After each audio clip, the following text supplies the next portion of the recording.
So guys, इस video में मैं आपको हार्डवेयर का पूरा कॉन्सेप्ट शुरू से लेकर एंड तक बिल्कुल अच्छी तरीके से समझाऊंगा।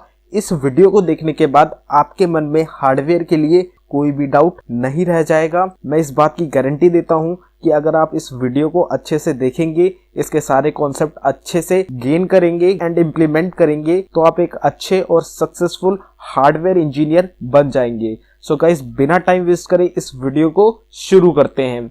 इस वीडियो को शुरू करने से पहले मैं आपसे एक रिक्वेस्ट करना चाहूंगा कि अगर अभी तक आपने इस चैनल को सब्सक्राइब नहीं किया है तो यार जाके जरूर से सब्सक्राइब करो, क्योंकि मैं इस चैनल पे ऐसे ही 1 वीडियो कोर्सेज लाता रहता हूं, वो भी हिंदी में और फ्री में। सो गाइस, आप सब्सक्राइब करोगे तो आपको सबसे पहले इसकी नोटिफिकेशन पहुंच जाएगी और आप कोई भी वीडियो मिस नहीं करेंगे। सो गाइस, इस वीडियो को अब हम शुरू करते हैं। सारे कॉन्सेप्ट समझने से पहले हमें ये जानना बेहद ज़रूरी है कि हम ये हार्डवेयर क्यों पढ़ रहे हैं, हमें इसमें क्या करियर का स्कोप है और हमें इसमें क्या क्या फ़ायदे मिल जाते हैं हार्डवेयर का कोर्स अच्छे से समझने से। सो गाइज़, यहाँ पे मैंने कुछ ऐसी ही बातें आपको बताई हुई हैं जिनका फ़ायदा आपको हार्डवेयर सीखने से होगा। सो गाइज़, यहाँ पे सबसे पहला है hardware improve productivity, increase revenue, reduce cost and provide better service.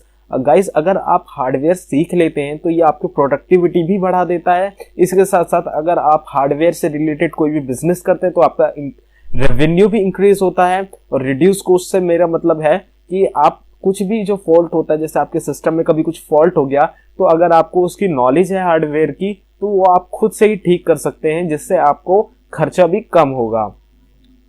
And इसी के साथ साथ provide better service. Better service से मतलब आप खुद ही अपने सिस्टम को जब आप सही कर लोगे तो आपको कोई भी इनकन्वीनियंस फील नहीं होगी। आप जो भी आपको रियल चीज उसमें गड़बड़ होगी आप वो अपनी मदद से सही कर पाओगे।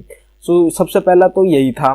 सेकंड नंबर पे आता है हमारा good practice to do troubleshooting with knowledge. ये एक अच्छी प्रैक्टिस भी है कि आप अपना पीसी ट्रबल शूट करोगे अपनी नॉलेज से। ये खुद ही आप सोच के देखो कि अगर आपको नॉलेज है उस चीज को ट्रबल शूट करने की तो आपको कितना बढ़िया लगेगा उसे ट्रबल शूट करते हुए।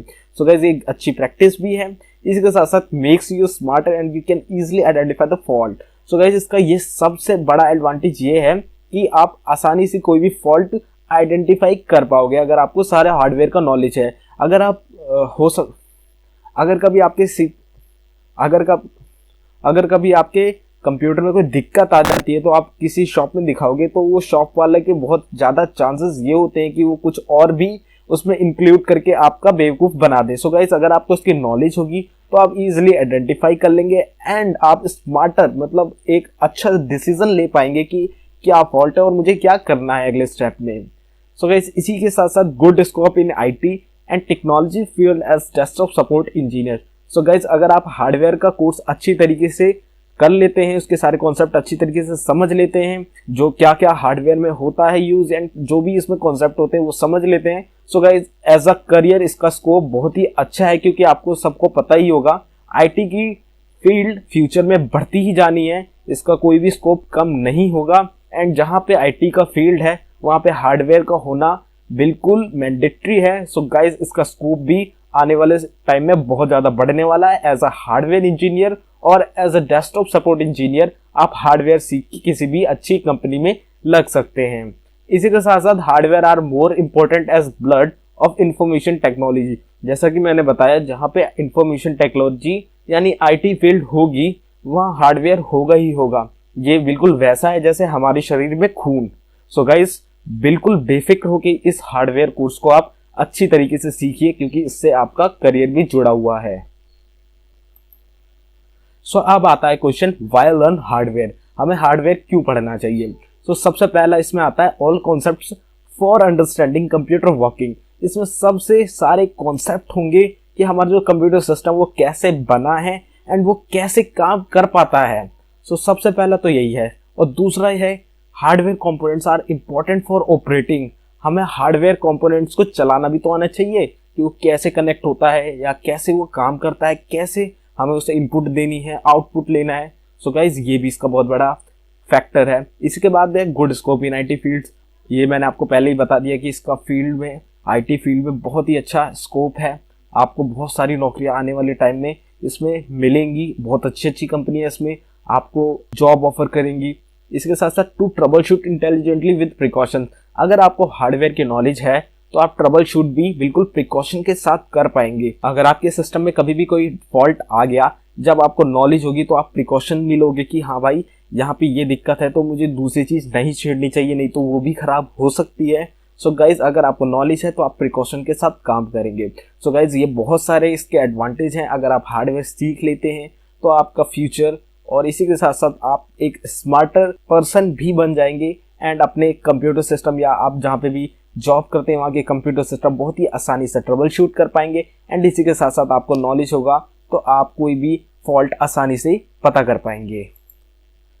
अब यहाँ क्वेश्चन आता है व्हाट आफ्टर हार्डवेयर। अब मैंने ये मान लिया कि आपने हार्डवेयर अच्छी तरीके से सीख लिया, तो एज अ करियर ऑप्शन आपको इसके बाद क्या करना चाहिए।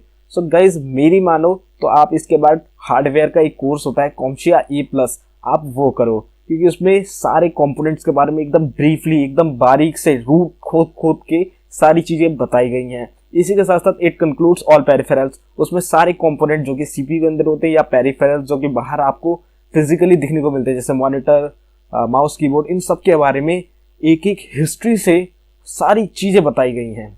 इसके बाद हैविंग सम बेसिक कॉन्सेप्ट, सारे concept, having trouble shooting concept, सारे ट्रबल शूट की कोई भी प्रॉब्लम आती है तो उसे हम कैसे ठीक करें, कैसे उसे ट्रबल शूट करें, वो सारे कॉन्सेप्ट अच्छी तरीके से बताए गए हैं। इसी के साथ साथ best for learning after hardware, hardware करने के बाद अगर आप CompTIA A+ कर लोगे तो आपको हार्डवेयर से रिलेटेड हर एक कॉन्सेप्ट, हर एक चीज ऐसे क्लियर हो जाएगी कि आप एज अ हार्डवेयर साइंटिस्ट भी कहलाओगे। सो गाइस इस वीडियो में हम क्या पढ़ने वाले हैं, यहाँ पे मैंने कुछ उन टॉपिक्स के बारे में मेंशन कर रखा है। सबसे पहले हम पढ़ेंगे कंप्यूटर, कंप्यूटर क्या है, कैसे वर्क करता है। इसके बाद हम पढ़ेंगे इनपुट एंड आउटपुट डिवाइसेस, हमारे कंप्यूटर में कौन कौन सी डिवाइसेस होती हैं, कौन सी इनपुट होती है, कौन सी आउटपुट होती है एंड उनके क्या वर्क्स होते हैं, इसके बारे में पढ़ेंगे। इसके बाद हम पढ़ेंगे software and its types, software क्या होते हैं, कितने टाइप्स के होते हैं एंड इसी के साथ साथ कौन कौन से सॉफ्टवेयर कौन सी कैटेगरी में आते हैं।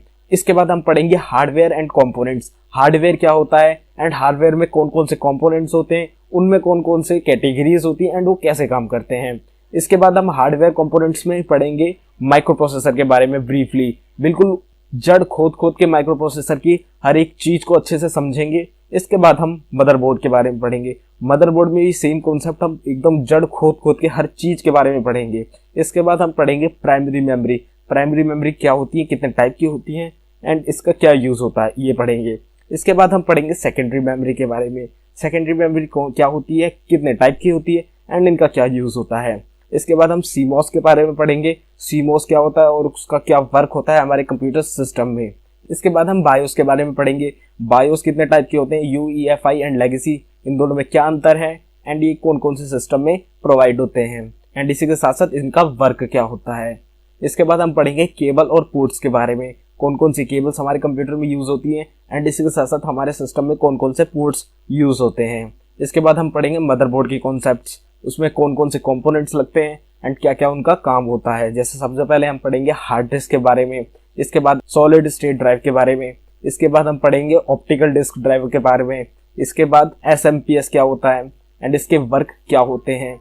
इसके बाद हम पढ़ेंगे स्कैनर और प्रिंटर बिल्कुल ब्रीफली। इसके बाद हम कुछ ऐसी मैन्युफैक्चरर ब्रांड के बारे में जानेंगे जो इन सभी कंपोनेंट और पेरिफेरल को वर्ल्ड इंटरनेशनल लेवल पे मैन्युफैक्चर करती हैं एंड वो टॉप मैन्युफैक्चरर है इन सभी कंपोनेंट ऑफ पेरिफेरल्स की। So guys set yourself, take a note copy and pen, आप सारे कॉन्सेप्ट जो इस वीडियो में चलते जाएंगे आप उसे नोट करते जाएं एंड इसी के साथ साथ वो सारी इंफॉर्मेशन जो आप इसमें वीडियो में देखेंगे बिल्कुल अच्छे से देखें ताकि आपको वो सारे कॉन्सेप्ट बिल्कुल अच्छी तरीके से गैदर हो पाए।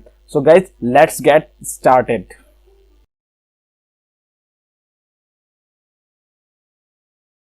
सो गाइस सबसे पहले जानते हैं what is computer.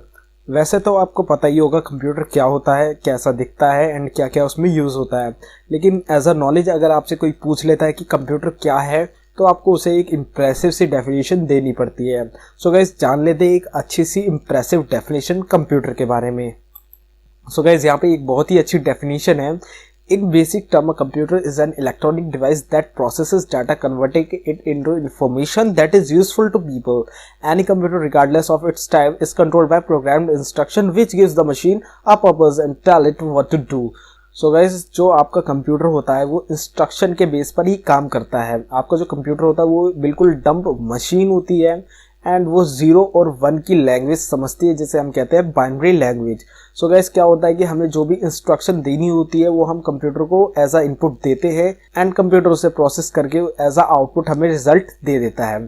So guys, जो कंप्यूटर है वो डाटा को, अनप्रोसेस्ड डाटा को लेता है एंड कन्वर्ट करता है उसे इंफॉर्मेशन पे. इसका जो सिस्टम काम करता है वो होता है प्रोग्रामिंग इंस्ट्रक्शन पे, जो कि आपने सुना होगा कंप्यूटर हमारी भाषा नहीं समझता. हमें इंटरेक्ट करने के लिए कंप्यूटर से एक प्रोग्रामिंग लैंग्वेज का यूज़ करना पड़ता है, जो कि हमारी लैंग्वेज को एक प्रोग्रामिंग लैंग्वेज के सिंटैक्स के हिसाब से उसे मशीन लैंग्वेज में चेंज करती है एंड जो कंप्यूटर हमारी भाषा समझ पाता है. सो गाइस, बेसिकली आप इतना समझ लें कि कंप्यूटर एक ऐसी मशीन है जो कि अपने आप कोई भी काम नहीं कर सकती बिना किसी यूज़र के इनपुट दिए. हम जब भी इनपुट देंगे तो उसे समझकर कंप्यूटर हमें आउटपुट देगा. कोई भी काम अपने आप कंप्यूटर में नहीं होता है.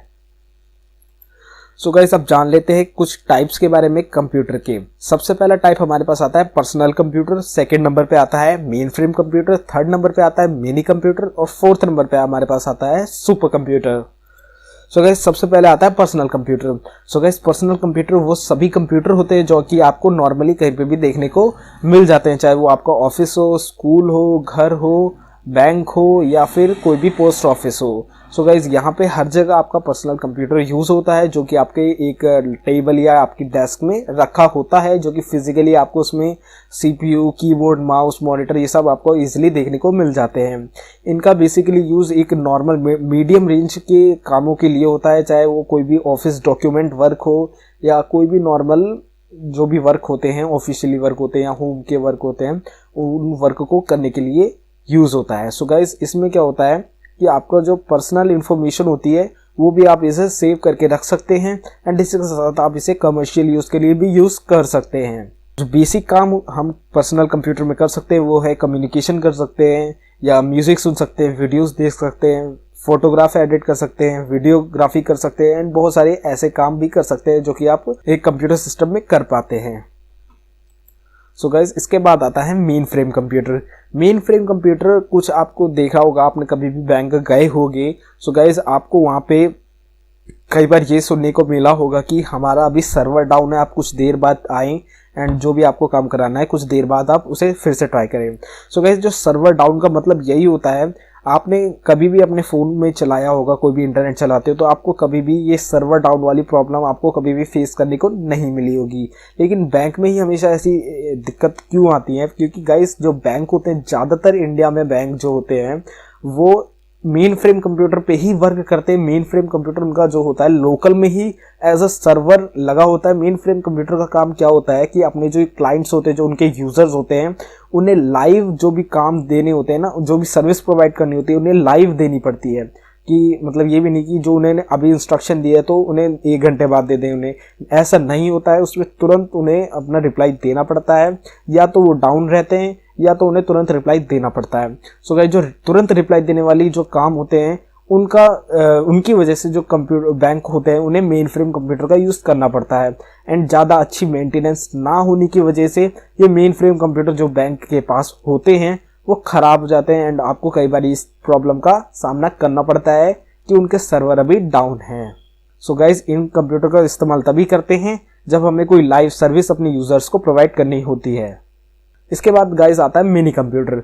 मिनी कंप्यूटर वो सभी कंप्यूटर होते हैं जो आपको नॉर्मली आसानी से पोर्टेबल साइज पर दिखने को मिल जाते हैं, चाहे वो लैपटॉप हो चाहे वो टैबलेट हो. Mini computer and micro computer में आपका यही अंतर है. जो माइक्रो कंप्यूटर होता है आपका वो बहुत ही पोर्टेबल साइज में होता है, जैसे कि आपका पाम टॉप, जिसे आप अपने पॉकेट में भी कैरी कर सकते हैं. सो गाइस, माइक्रो कंप्यूटर आप अपने पॉकेट में भी कैरी कर सकते हैं. जो मिनी कंप्यूटर होते हैं वो पोर्टेबल तो होते हैं लेकिन आप उन्हें पॉकेट में कैरी नहीं कर सकते, जैसे आपके लैपटॉप हो गए, आपके टैबलेट हो गए. सो गाइस, जो मिनी कंप्यूटर होता है एंड आपका जो पर्सनल कंप्यूटर होता है उसमें यही अंतर है. जो मिनी कंप्यूटर होता है वो आप अपने पर्सनल यूज़ के लिए रखते हैं, उसे आप कोई भी कमर्शियल काम भी कर सकते हैं, लेकिन ज़्यादातर कैटेगराइज उसमें आपका मिनी कंप्यूटर में आपका पर्सनल काम होता है और जो आपका पर्सनल कंप्यूटर होता है उसमें आप ऑफिशियल वर्क भी कर सकते हैं. सो गाइस इसके बाद हमारे पास आता है super computer. Super computer are the most powerful computers made.